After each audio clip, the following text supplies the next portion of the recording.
criticize anonymous sources, but we have anonymous sources from you all every day. I think we have a call today. I mean, it's just, how can you criticize that when that's what you basically give us every day, except for the briefing? Except for the briefing, except for the fact I've been standing here for an hour, answering call all of your almost questions, every which is an important practice, right? And this is a symbol that we're committed to. The president's traveling tomorrow. I'm going to do a briefing tomorrow, right? We're committed to this process, and that's why we do this briefing on the record. You're also committed to anonymous sources. I'm just saying. Well, we've had this discussion a couple times. And I'm just pointing it out, and we because can you have that pointed it out. conversation. Okay. I did point it out. Here's what I will point out, and this is what I think is important. I'm not suggesting that they shouldn't run their story. It's not my place to suggest that the people who represent that empty seat right there can make their own decisions about what stories to run.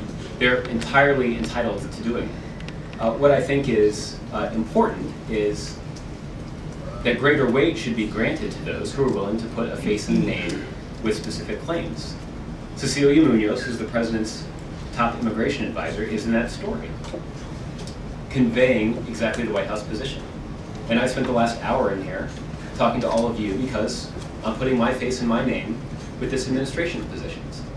And in the course of reporting, I think it's important, based on my own personal view, for those kinds of quotes and those kinds of stories to be given greater weight than just anonymous sources. So what that means is, if you have anonymous sources at the White House who are telling you something, and you're going to say to them, that anonymous source, look, I'm going to give your side of the story a little less weight right now because you're telling me this anonymously. That would be an entirely credible thing for you to do. To suggest that somebody who's willing to put their name and their face and their title and their position along with the story that they want to tell, that deserves some added weight as people are reporting on individual stories. And I think this is the case that I hear from journalists as they're evaluating whether or not to report based on anonymous sources here at the White House. I think that is a credible claim.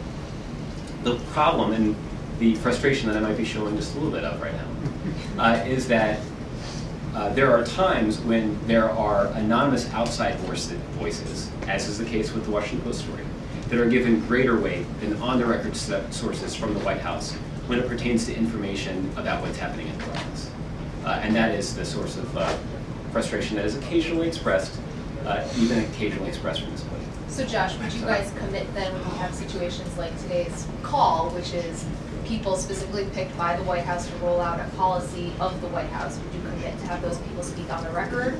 Since there doesn't seem to be a reason to put them on background and have them be Well, what I will commit to is a case-by-case evaluation of the background or the ground rules of each of these kinds of calls, and a commitment to an open dialogue with you about the ground rules that will serve your interests and the White House interests. And consistency in the weighting that you just described. Well, I think the weighting decisions that I've described are actually decisions that are made by reporters, as they should be. You can make them as well. I'm not, what do you mean? You can make a weighting decision consistent with the benefit of having people with names, titles, and positions on background calls to articulate White House policy. Well, no, I think what I'm saying is that if you participate in a background call that's hosted by the White House, and you say, well, you know, we're going to give that a little less weight because it's anonymous sources, I think that is a much easier position for you to defend than it is for other stories when you're reporting on information. We're not interested in defending greater weight. Well, that is the position that Anita was defending because the Washington Post wasn't here to defend themselves. They didn't show up today. Separate issue. Separate issue. White House calls. No. I'm not blaming you. I'm not blaming you. Separate issue. White House.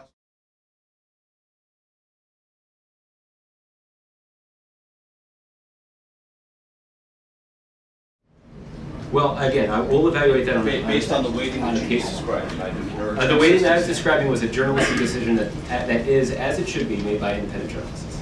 So with that, I hope you all have a wonderful afternoon and enjoy the afternoon call today. Thank you. Thank you. Well, we know how to start it.